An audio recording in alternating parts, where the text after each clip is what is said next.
Russian intelligence, in a new report, claims that China has set its sights on part of Russian territory and is preparing to seize it because it considers this Russian territory to be originally Chinese.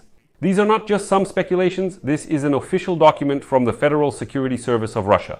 A secret document from Russian intelligence demonstrates the Kremlin's deep suspicion towards China. Russian intelligence officers are increasingly worried about China's spying, despite the growing ties between the two nations. Today, the Federal Security Service document is revealed by the publication, which writes that the President of Russia, Vladimir Putin, has publicly stated that the greatest friendship between his country and China is unshakable, and strategic, military and economic cooperation has entered a golden era. But in the corridors of Lubyanka, the headquarters of the Russian Internal Security Agency, known as the Federal Security Service, a secret intelligence division calls the Chinese enemies. And this division, which had not been revealed before, warned that China poses a serious threat to Russia's security. Moreover, in Beijing, they are already considering how to seize part of Russian territory. Espionage activities, propaganda efforts, and even the military machine are already actively preparing for this. Nevertheless, the Kremlin now finds itself in a stalemate. Because, on the one hand, it is China that is helping Russia fight against Ukraine. And that's why the Kremlin cannot openly and publicly call them enemies or prepare some kind of mirrored response to the fact that the Chinese are preparing to seize Russian territory. On the other hand, it's impossible not to react to this. And that's why now Putin is in a tough spot, because he doesn't know how to react to all of this. But let's take a closer look together at this new report from the Federal Security Service of the Russian Federation, where China is called an enemy and a serious threat to Russia's national security. Let's figure out what is actually said there, in what terms, and how close we are to the moment when China might actually seize part of Russian territory, because it considers it to be originally Chinese. My name is Pechy, and today is June 7th. Let's go through everything step by step, but before we start, I ask you to subscribe to this channel, like this video, leave your comment, and be sure to subscribe to my Telegram channel, Pechy News. The link to it is in the description of this video. So, today the New York Times, citing a Federal Security Service report, writes that Federal Security Service officers say Beijing is increasingly trying to recruit Russian spies and get its hands on sensitive military technologies, sometimes luring Russian scientists to their side. Russian intelligence officers say that China is spying on Russian military operations in Ukraine to learn about Western weapons and methods of warfare. They fear that Chinese scientists are laying the groundwork for making territorial claims against Russia. And they warn that Chinese intelligence agents are conducting espionage in the Arctic, using mining companies and university research centers as cover. The threats from the Chinese side are outlined in an 8-page internal planning document of the Federal Security Service, which sets priorities for countering Chinese espionage. And as it is written, the cybercriminal group obtained this document, but did not disclose how they did it. The document provides the most detailed behind-the-scenes look to date at the mindset of Russian counterintelligence regarding China. Since Russia invaded Ukraine in February 2022, the new relationship between Moscow and Beijing has changed the global balance of power. The rapidly expanding partnership is one of the most important and opaque relationships in modern geopolitics. As he writes, Russia has survived years of Western financial sanctions after the invasion, proving that many politicians and experts who predicted the collapse of Russia's economy were wrong. This survival is largely thanks to China. China is the largest buyer of Russian oil and supplies essential computer chips, software, and military components. When Western companies left Russia, Chinese brands took their place. Both sides say they want to cooperate in a wide range of areas, including making films and building a base on the moon. Putin and Xi Jinping are persistently pursuing what they call a partnership without limits. But a top-secret Federal Security Service memo shows that, in reality, there are limits to this relationship. As the New York Times further reports, 3 days before Putin's full-scale invasion of Ukraine in 2022, the Federal Security Service approved a new counterintelligence program called Entente 4. This is a code name, apparently an ironic reference to the growing friendship between Moscow and Beijing, but it contradicted the true purpose of the initiative, which was to prevent Chinese spies from undermining Russia's interests. The timing was likely not coincidental. Russia was redirecting almost all of its military and intelligence resources to Ukraine, more than 4,000 miles from the border with China. And most likely, they were worried that Beijing might try to take advantage of this distraction, of this redeployment. According to the document, the Federal Security Service has since observed China taking advantage of the situation by doing exactly that. Chinese intelligence officers have stepped up efforts to recruit Russian officials, experts, journalists, and businessmen who are close to the authorities in Moscow. To counter this, the Federal Security Service instructed its officers to stop the threat and prevent the transfer of important strategic information to the Chinese. Officers were ordered to hold personal meetings with Russian citizens who closely cooperate with China and to warn them that Beijing is trying to take advantage of Russia and obtain advanced scientific research. In addition, the Federal Security Service ordered the constant collection of information about users of the Chinese messenger. This included hacking phones, spying on targets, and analyzing data using special software owned by a Federal Security Service division. A possible long-term alliance between two authoritarian governments with a combined population of almost 1.6 billion people possessing around 6,000 nuclear warheads has caused deep concern in Washington. Some members of the Trump administration believe that by engaging with Putin, Washington may be able to start distancing Russia from China and to avoid what Secretary of State Marco Rubio called two nuclear powers joining forces against the United States. As Donald Trump said, I will have to separate them, and I think I can do it too. I have to separate them. And as the New York Times writes, on the one hand, the Federal Security Service document confirms the theory that with the right approach, Russia can be separated from China. The document describes distrust and suspicion from both sides of the relationship. China conducts polygraph tests on its agents who return home from Russia, tightens control over 20,000 Russian students in China, and tries to recruit Russians with Chinese spouses as potential spies. But another interpretation of the document leads to the opposite conclusion. The fact that Putin apparently understands the risks of closer ties with China and has decided to move forward anyway may mean that the United States has little ability to force Russia to change course. Well, and as he writes, Putin believes that he can go much deeper into these Chinese embraces, and while it is not without risk, it is worth it. But we also see that there are people in the system who are skeptical of this approach. Putin has been seeking Xi Jinping's favor for many years, having held more than 40 personal meetings, and has established a much deeper partnership with China after the invasion of Ukraine. The two countries have a natural economic synergy, since Russia is one of the world's largest energy producers, and China is the world's largest energy consumer. This presents a delicate challenge for Russian counterintelligence officers. The Federal Security Service document shows that they are trying to contain the risks posed by Chinese intelligence without causing negative consequences for bilateral relations. Federal Security Service officers were warned to avoid any public mention of Chinese intelligence agencies as a potential adversary.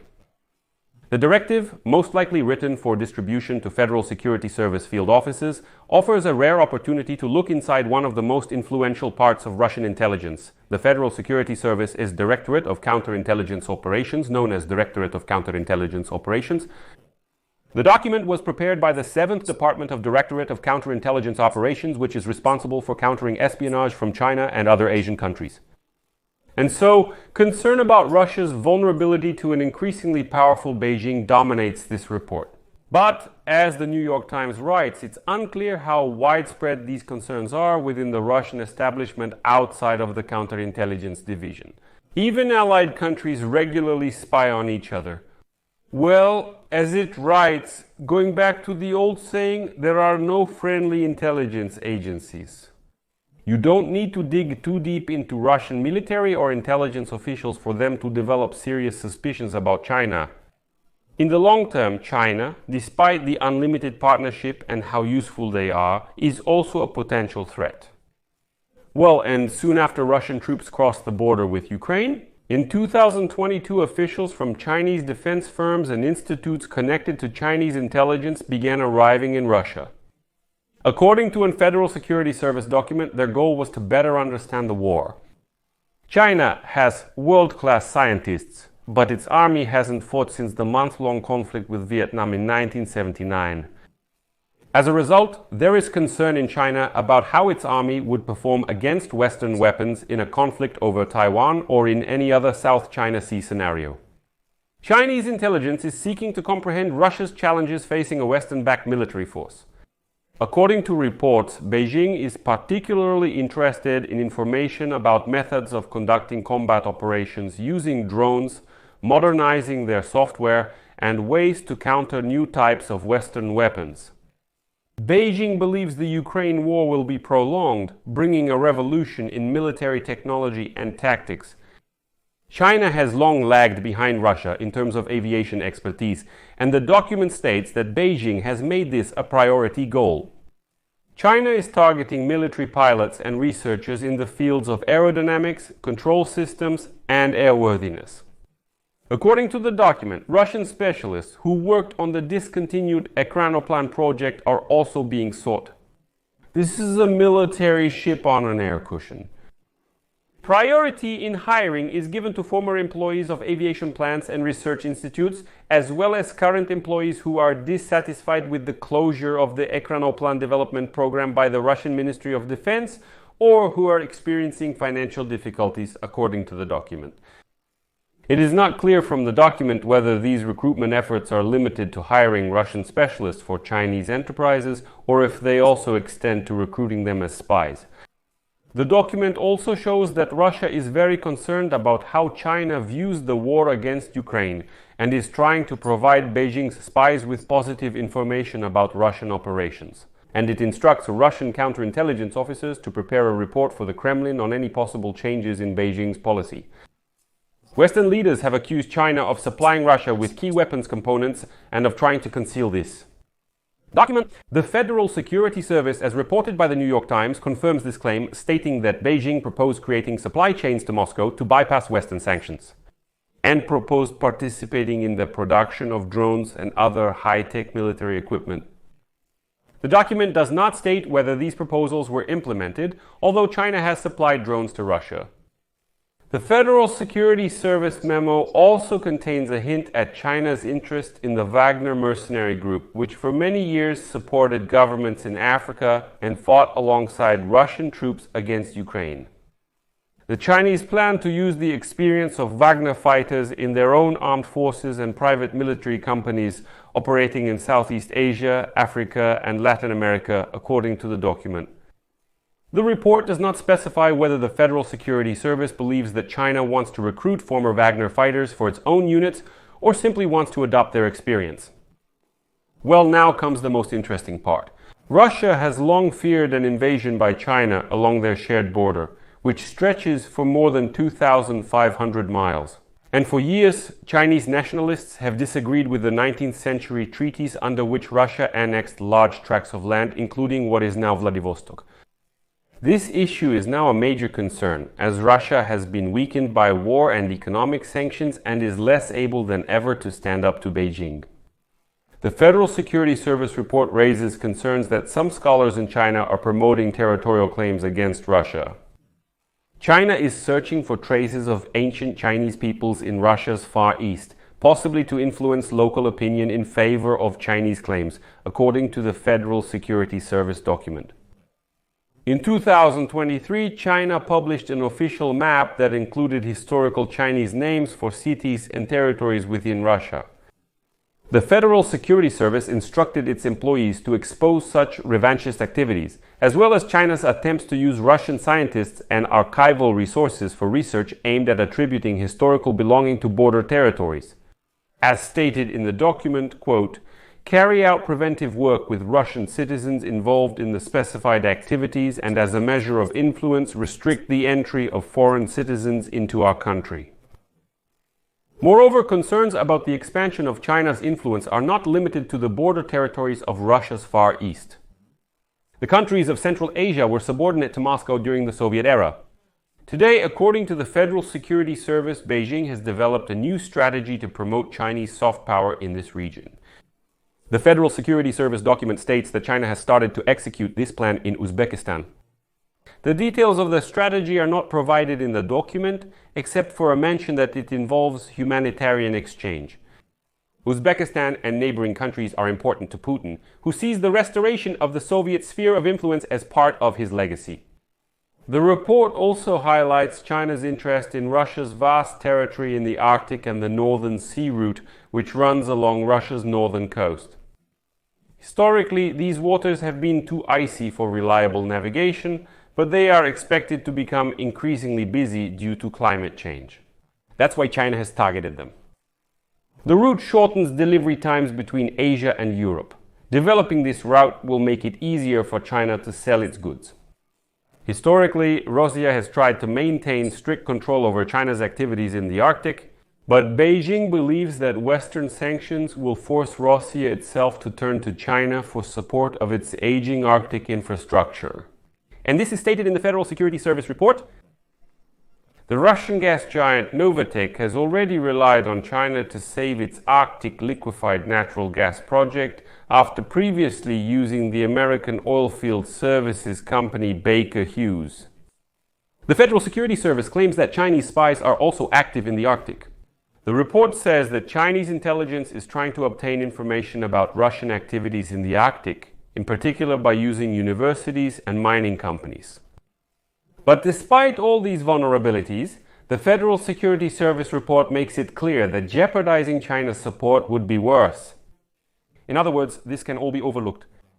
The document directly warns Federal Security Service officers that they must obtain approval from the higher echelons of the Russian security establishment before taking any delicate actions. Even if Federal Security Service officers learn that the Chinese are spying on them or preparing an invasion, the point remains. They must first consult with the political establishment on how to respond to all this, and only then take any action. In general, people in Russia are still scared. They understand that even though China is helping, it also has its own interests. China is waiting for Russia to become as weak as possible to take advantage of the situation. Basically, you can already say that China is actively taking advantage of Russia's weakness. Write your opinion and your conclusions from this story that I have told you today in the comments. Subscribe to the channel, click the bell, and don't forget to leave a like. Take care of yourselves. Goodbye, everyone.